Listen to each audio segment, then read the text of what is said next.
ಸ್ನೇಹಿತರೆ ನಮಸ್ಕಾರ. ಇದೀಗ ತಾನೇ ಬಂದಿರುವಂತಹ ಮುಖ್ಯವಾದ ಮಾಹಿತಿ. ಶನಿವಾರದ ಒಳಗೇನೆ ಫಲಾನುಭವಿಗಳಿಗೆ 2,000 ರೂಪಾಯಿ ಜಮೆ ಆಗುತ್ತೆ ಎಂದು ಲಕ್ಷ್ಮಿ ಹೆಬ್ಬಾಳ್ಕರ್ ಅವರ ಹೇಳಿಕೆ. ಇದೇ ಮಧ್ಯೆ ಒಂದು ಶಾಕಿಂಗ್ ಹೇಳಿಕೆ ಕೊಟ್ಟಿದ್ದಾರೆ. ನೀವು ಕೂಡ ಗೃಹಲಕ್ಷ್ಮಿಯರಾಗಿದ್ರೆ ಈ ಮಾಹಿತಿ ಪೂರ್ತಿಯಾಗಿ ನೋಡಿ.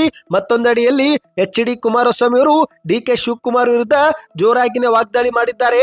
ನಿಮ್ಮ ಲೀಡರ್ ನಿದ್ದೆ ಮಾಡ್ತಾವನ ಎಂದು ಏಕವಚನದಲ್ಲೇ ಗುಡುಗಿದ್ದಾರೆ. ಯಾಕೆ ಏನಾಯ್ತು ನೋಡೋಣ. ಈ ಬಾರಿ ಜನ ನಮಗೆ ಕೊನೆಯ ಅವಕಾಶ ನೀಡಲಿ ಎಂದು ಮಾಧ್ಯಮಗಳ ಮುಂದೆ ಕುಮಾರಸ್ವಾಮಿ ಅವರ ಮನವಿ. ವಿಡಿಯೋ ಬಹಳ ಮುಖ್ಯವಾಗಲಿದೆ.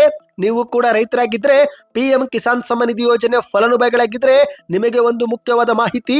22ನೇ ಕಂತು ದಿನಾಂಕ ಘೋಷಣೆ. ಇದೇ ಮಧ್ಯೆ 6,000 ಬದಲಿಗೆ 12,000 ಆಗುತ್ತೆ ಎನ್ನುವ ಕೇಂದ್ರ ಸರ್ಕಾರದ ಸ್ಪಷ್ಟನೆ.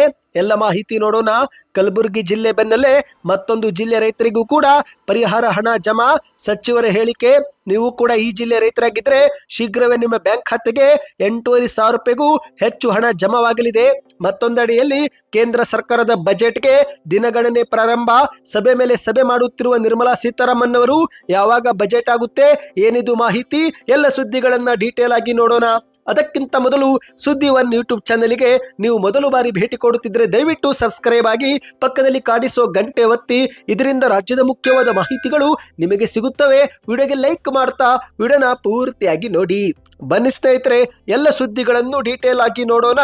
ಇದೀಗ ಮೊದಲಿಗೆ ರಾಜ್ಯದ ಎಲ್ಲಾ ಗೃಹಲಕ್ಷ್ಮಿಯರಿಗೆ ಸಚಿವ ಲಕ್ಷ್ಮಿ ಹೆಬ್ಬಾಳ್ಕರ್ ಅವರು ಗುಡ್ ನ್ಯೂಸ್ ಕೊಟ್ಟಿದ್ದಾರೆ. ಹೌದು ಸ್ನೇಹಿತರೆ, ಸತತ 4-5 ದಿನಗಳಿಂದ ವಿಧಾನಸಭೆಯಲ್ಲಿ ಗೃಹಲಕ್ಷ್ಮಿ ಯೋಜನೆ ಚರ್ಚೆ ಮಾಡಲಾಗುತ್ತಿದೆ. ಯಾಕಂದ್ರೆ ಬಿಜೆಪಿ ನಾಯಕರು ದಾಖಲೆಗಳ ಸಮೇತ 2 ತಿಂಗಳ ಕಂತು ಫಲಾನುಭವಿಗಳಿಗೆ ಜಮಾ ಆಗಿಲ್ಲ ಎಂಬುದನ್ನ ಖಚಿತಪಡಿಸಿದ್ದಾರೆ. ಇನ್ನು ಸಚಿವ ಲಕ್ಷ್ಮಿ ಹೆಬ್ಬಾಳ್ಕರ್ ಅವರು ಸಹ ಹೌದು, 2 ತಿಂಗಳ ಕಂತು ಜಮಾವಾಗಿಲ್ಲ, ನನಗೂ ಕೂಡ ಗೊತ್ತಿದ್ದಿದ್ದಿಲ್ಲ, ಪರಿಶೀಲನೆ ಮಾಡಿದ ನಂತರವೇ ಹಣ ವ್ಯತ್ಯಾಸವಾಗಿರುವುದು ಗೊತ್ತಾಗಿದೆ, ತಪ್ಪನ್ನ ಸರಿಪಡಿಸಿಕೊಂಡು ಶೀಘ್ರವೇ ಹಣ ಹಾಕುವುದಾಗಿ ಭರವಸೆ ಕೊಟ್ಟಿದ್ದಾರೆ. ಅಂದಹಾಗೆ ಸ್ನೇಹಿತರೆ, ಇದೀಗ ಗೃಹಲಕ್ಷ್ಮಿ ಯೋಜನೆ ಹಣ ಜಮೆ ಆಗುವ ಬಗ್ಗೆ ಸಚಿವ ಲಕ್ಷ್ಮಿ ಹೆಬ್ಬಾಳ್ಕರ್ ಅವರು ಬೆಳಗಾವಿಯಲ್ಲಿ ಮತ್ತೊಂದು ಗುಡ್ ನ್ಯೂಸ್ ಕೊಟ್ಟಿದ್ದಾರೆ. ಹೌದು, ಸೋಮವಾರ ಅಂದ್ರೆ ಡಿಸೆಂಬರ್ 22 ಸೋಮವಾರದಿಂದ ಶನಿವಾರದ ಒಳಗಡೆಗೆ 24ನೇ ಕಂತು ಬಿಡುಗಡೆ ಮಾಡಲಾಗುತ್ತಿದ್ದು ಹಂತ ಹಂತವಾಗಿ ಫಲಾನುಭವಿಗಳ ಬ್ಯಾಂಕ್ ಖಾತೆಗೆ ಜಮೆ ಆಗುತ್ತೆ ಎಂದು ಲಕ್ಷ್ಮಿ ಹೆಬ್ಬಾಳ್ಕರ್ ಅವರು ಬೆಳಗಾವಿಯಲ್ಲಿ ಮಾಹಿತಿ ಕೊಟ್ಟಿರುವಂತದ್ದು. ಹೌದು ಸ್ನೇಹಿತರೆ, 24ನೇ ಕಂತಿನ ಹಣ ಹಣಕಾಸು ಇಲಾಖೆ ಬಿಡುಗಡೆ ಮಾಡಲು ಒಪ್ಪಿಗೆ ಕೊಟ್ಟಿದ್ದು ಮುಂದಿನ ವಾರದಿಂದಲೇ ಈ ಒಂದು ಹಣ ಬಿಡುಗಡೆ ಆಗುತ್ತೆ, ಫಲಾನುಭವಿಗಳ ಖಾತೆಗೂ ಕೂಡ ಜಮೆ ಆಗುತ್ತೆ ಎಂದು ಮಾಹಿತಿ ನೀಡಿದ್ದಾರೆ. ಇನ್ನು ಇದೇ ಮಧ್ಯೆ ಸ್ನೇಹಿತರೆ ಒಂದು ಶಾಕಿಂಗ್ ಹೇಳಿಕೆ ಕೊಟ್ಟಿದ್ದಾರೆ. ಅದೇನೆಂದ್ರೆ ಸತ್ತವರ ಬ್ಯಾಂಕ್ ಖಾತೆಗೆ ಹಣ ಜಮಾ ಆಗಿದ್ರೆ ಅದನ್ನ ವಾಪಸ್ ಪಡೆದುಕೊಳ್ಳುವುದು. ಹೌದು ಸ್ನೇಹಿತರೆ, ಈ ಬಗ್ಗೆ ಸರ್ಕಾರ ಸಭೆ ಮೇಲೆ ಸಭೆ ಮಾಡುತ್ತಿದೆ. ಸತ್ತವರ ಅಕೌಂಟ್ಗೆ ಹಣ ಹೋಗಿದ್ರೆ ತಕ್ಷಣ ನಮಗೆ ಗೊತ್ತಾಗಲ್ಲ. ಅದಕ್ಕಾಗಿನೇ ಸಾಫ್ಟ್ವೇರ್ ಅಭಿವೃದ್ಧಿ ಮಾಡುತ್ತಿದ್ದು ಸದ್ಯಕ್ಕೆ ಮರಣ ಪ್ರಮಾಣ ಪತ್ರಗಳನ್ನ ಅಂಗನವಾಡಿ ಕಾರ್ಯಕರ್ತರು ಪರಿಶೀಲನೆ ಮಾಡುತ್ತಿದ್ದಾರೆ. ಹಾಗಾಗಿ ಒಂದೊಮ್ಮೆ ಹಣ ತಪ್ಪಾಗಿ ಸಂದೇಹವಾಗಿದ್ರೆ ಆ ಒಂದು ಹಣವನ್ನು ವಾಪಸ್ ಪಡೆಯುವ ಹೊಣೆಗಾರಿಕೆಯನ್ನು ಕೆಲ ಬ್ಯಾಂಕ್ನವರಿಗೆ ಸೂಚನೆ ಕೊಟ್ಟಿದ್ದೇವೆ ಎಂದು ಲಕ್ಷ್ಮಿ ಹೆಬ್ಬಾಳ್ಕರ್ ಅವರು ತಿಳಿಸಿದ್ದಾರೆ. ಇನ್ನು ಇದೇ ನಡುವೆ ಮಾಧ್ಯಮದವರು ಈಗ ಯಾವ ತಿಂಗಳ ಕಂತು ಜಮೆ ಮಾಡುತ್ತಿದ್ದೀರಾ ಎಂದು ಪ್ರಶ್ನೆ ಹಾಕಿದ್ದು ಅದಕ್ಕೆ ಉತ್ತರ ಕೊಟ್ಟಂತ ಲಕ್ಷ್ಮಿ ಹೆಬ್ಬಾಳ್ಕರ್ ಅವರು ನೋಡ್ರಿ, ಸೋಮವಾರದಿಂದಲೇ ಪ್ರತಿ ಯಜಮಾನ್ಯರ ಖಾತೆಗೆ 2,000 ರೂಪಾಯಿ ಹಂತ ಹಂತವಾಗಿ ಜಮೆ ಆಗುತ್ತೆ. ನಾನು ಯಾವಾಗಲೂ ಕಂತು ಅಂತ ಹೇಳ್ತೀನಿ, ತಿಂಗಳ ಹೆಸರು ಹೇಳೋಲ್ಲ. ಮಾಹಿತಿಯ ಪ್ರಕಾರ ಆರ್ಥಿಕ ಇಲಾಖೆದವರು 24ನೇ ಕಂತಿನ ಹಣ ಬಿಡುಗಡೆ ಮಾಡಿದ್ದಾರೆ ಎಂದು ಲಕ್ಷ್ಮಿ ಹೆಬ್ಬಾಳ್ಕರ್ ಅವರು ತಿಳಿಸಿದ್ದಾರೆ. ರಾಜ್ಯದ 1,26,00,000 ಫಲಾನುಭವಿಗಳಿಗೆ ಈ ಬಾರಿ 24ನೇ ಕಂತು ಜಮೆ ಆಗುತ್ತೆ. ಸೋಮವಾರದಿಂದ ಮುಂದಿನ ಶನಿವಾರದ ಒಳಗೇನೆ ಹಣ ಬಿಡುಗಡೆಯಾಗಿ ಜಮೆ ಆಗುತ್ತೆ ಎಂದು ಮಾಹಿತಿ ನೀಡಿದ್ದಾರೆ. ನೀವು ಕೂಡ ಗೃಹಲಕ್ಷ್ಮಿ ಯೋಜನೆ ಫಲಾನುಭವಿಗಳಾಗಿದ್ದರೆ ನಿಮ್ಮ ಬ್ಯಾಂಕ್ ಖಾತೆಗೆ ಕೊನೆಯ ಕಂತು ಯಾವ ತಿಂಗಳಲ್ಲಿ ಜಮಾ ಆಗಿತ್ತು ಎಂಬುದನ್ನ ಕಮೆಂಟ್ ಮಾಡಿ ತಿಳಿಸಿ. ಬನ್ನಿ ಇದೀಗ ಮತ್ತೊಂದು ಮುಖ್ಯವಾದ ಮಾಹಿತಿಗೆ ಹೋಗೋಣ. ರಾಜ್ಯದ ಉಪಮುಖ್ಯಮಂತ್ರಿ ಡಿ.ಕೆ. ಶಿವಕುಮಾರ್ ಅವರ ವಿರುದ್ಧ ಏಕವಚನದಲ್ಲೇ ಕುಮಾರಸ್ವಾಮಿ ಅವರು ಗುಡುಗಿದ್ದಾರೆ. ನಿಮ್ಮ ಲೀಡರ್ ನಿದ್ದೆ ಮಾಡುತ್ತಿದ್ದಾನ ಎಂದು ಹಾಸನದಲ್ಲಿ ಮಾಧ್ಯಮಗಳ ಮುಂದೆ ವಾಗ್ದಾಳಿ ಮಾಡಿದ್ದಾರೆ. ಹೌದು, ಏನೆಲ್ಲ ಲೂಟಿ ಆದರೂ ಈ ದೇಶ ಈಗಲೂ ಬದುಕಿದೆ. ಈಗ ಯಾರು ಲೂಟಿ ಮಾಡ್ತಾ ಇದ್ದಾರೆ ಎಂಬುದು ಗೊತ್ತು. ಈಗಲೂ ಕೂಡ ಸಂಪತ್ತು ಎಲ್ಲ ಇದೆ, ಆದರೆ ತಗೊಂಡು ಏನು ಮಾಡೋಣ, ಯಾವನು ಕೂಡ ನಿದ್ದೆ ಮಾಡೋಕೆನೆ ಆಗ್ತಿಲ್ಲ.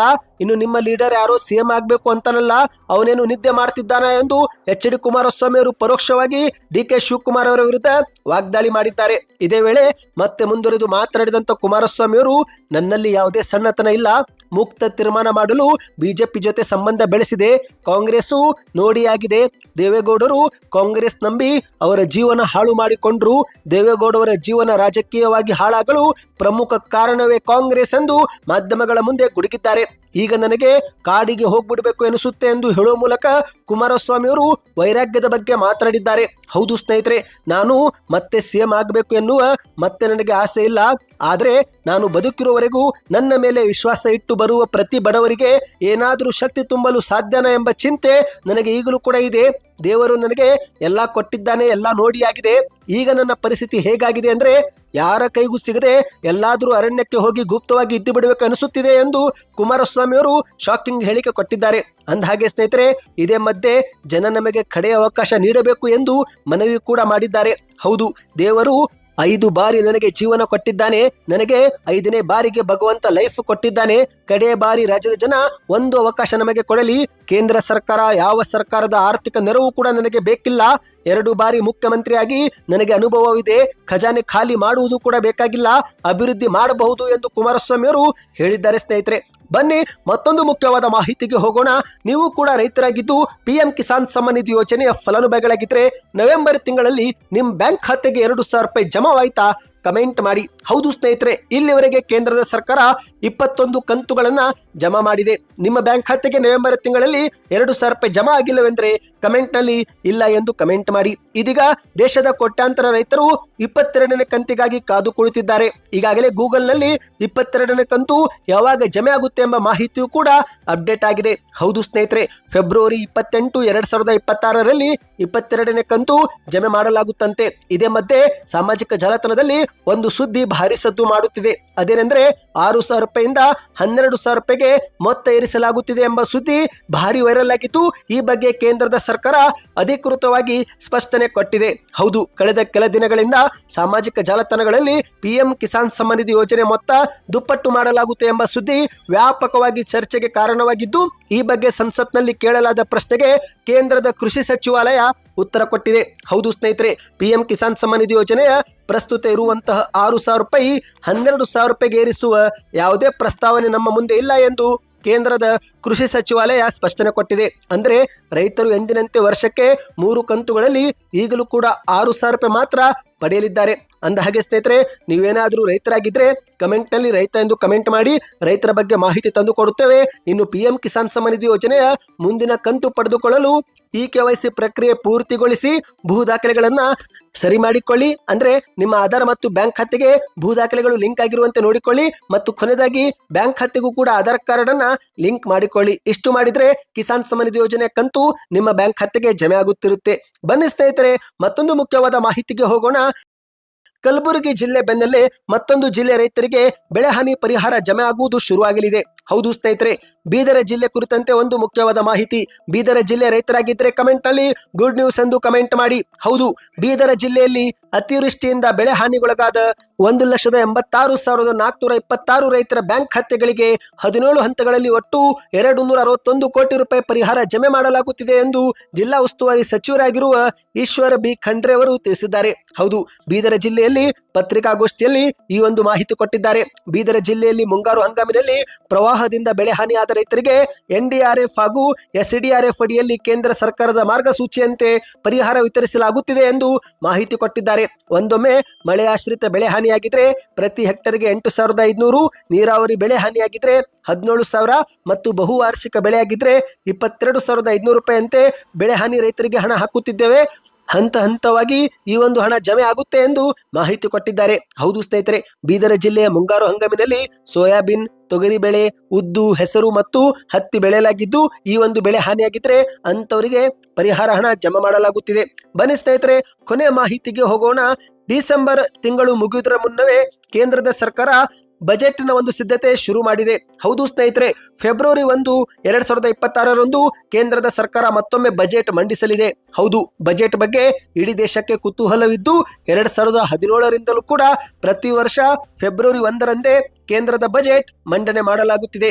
ಈಗ ಈ ಒಂದು ಸಂಪ್ರದಾಯ 2026ರಲ್ಲೂ ಮುಂದುವರಿಸುವ ಸಲುವಾಗಿ ಭಾನುವಾರವಿದ್ರೂ ಸಹ ಅದೇ ದಿನ ಹಣಕಾಸು ಸಚಿವ ನಿರ್ಮಲಾ ಸೀತಾರಾಮನ್ ಅವರು ಬಜೆಟ್ ಮಂಡಿಸಬೇಕಾಗಿದೆ. ಹೌದು, ಈ ಬಾರಿ ಫೆಬ್ರವರಿ 1 ಭಾನುವಾರ ಬಂದಿದ್ದು ಅದೇ ದಿನ ಹಣಕಾಸು ಸಚಿವ ನಿರ್ಮಲಾ ಸೀತಾರಾಮನ್ ಅವರು ಬಜೆಟ್ ಮಂಡಿಸಲಿದ್ದಾರೆ ಎಂದು ಹೇಳಲಾಗಿದೆ. ಅಂದಹಾಗೆ ಸ್ನೇಹಿತರೆ, 2017ಕ್ಕೂ ಮುನ್ನ ಫೆಬ್ರವರಿ ಕೊನೆಯ ವಾರದಂದು ಬಜೆಟ್ ಮಂಡಿಸಲಾಗುತ್ತಿತ್ತು. ಆದರೆ ಹೊಸ ಆರ್ಥಿಕ ವರ್ಷದ ಏಪ್ರಿಲ್ 1ರಿಂದ ಬಜೆಟ್ ಅನುಷ್ಠಾನವಾಗಲಿ ಎಂಬ ಉದ್ದೇಶಕ್ಕಾಗಿ 2017ರಲ್ಲಿ ಅಂದಿನ ಹಣಕಾಸು ಸಚಿವರಾಗಿದ್ದ ಅರುಣ್ ಜೇಟ್ಲಿ ಎನ್ನುವರು ಫೆಬ್ರವರಿ 1 ಎನ್ನುವ ಬಜೆಟ್ ಮಂಡನೆ ಮಾಡುವ ಸಂಪ್ರದಾಯ ಆರಂಭಿಸಿದ್ರು. ಈಗ ಅದೇ ಒಂದು ಸಂಪ್ರದಾಯವನ್ನ ಕೇಂದ್ರ ಸರ್ಕಾರ ಮುಂದುವರಿಸಿಕೊಂಡು ಬಂದಿದೆ. ಹೌದು, ಇದರಿಂದ ಮಾರ್ಚ್ ಅಂತ್ಯದ ಒಳಗೆ ಬಜೆಟ್ಗೆ ಸಂಸತ್ತಿನ ಅನುಮೋದನೆ ಕೂಡ ಸಿಗುವಂತಾಗುತ್ತಿತ್ತು ಎಂದು ಹೇಳಲಾಗಿದೆ. ಅಂದಹಾಗೆ ಸ್ನೇಹಿತರೆ, ಈ ಬಾರಿಯ ಬಜೆಟ್ನಲ್ಲಿ ನಿಮ್ಮ ನಿರೀಕ್ಷೆ ಏನು? ಯಾವೆಲ್ಲ ಯೋಜನೆಗಳು ಜಾರಿಗೆ ಆಗಬೇಕು, ಯಾವ ರೀತಿ ಜಾರಿಗೆ ಆಗಬೇಕು, ನಿಮ್ಮ ಎಲ್ಲ ಅನಿಸಿಕೆಗಳನ್ನ ಕಮೆಂಟ್ ಮಾಡಿ ತಿಳಿಸಿ. ಇದರಿಂದ ಒಂದು ಉತ್ತಮ ಫೀಡ್ಬ್ಯಾಕ್ ಸಿಗುತ್ತೆ. ಈ ಎಲ್ಲ ಮಾಹಿತಿ ಇಷ್ಟವಾಗಿದ್ರೆ ವಿಡಿಯೋಗೆ ಲೈಕ್ ಮಾಡ್ತಾ ಚಾನಲ್ಗೆ ಸಬ್ಸ್ಕ್ರೈಬ್ ಆಗಿ.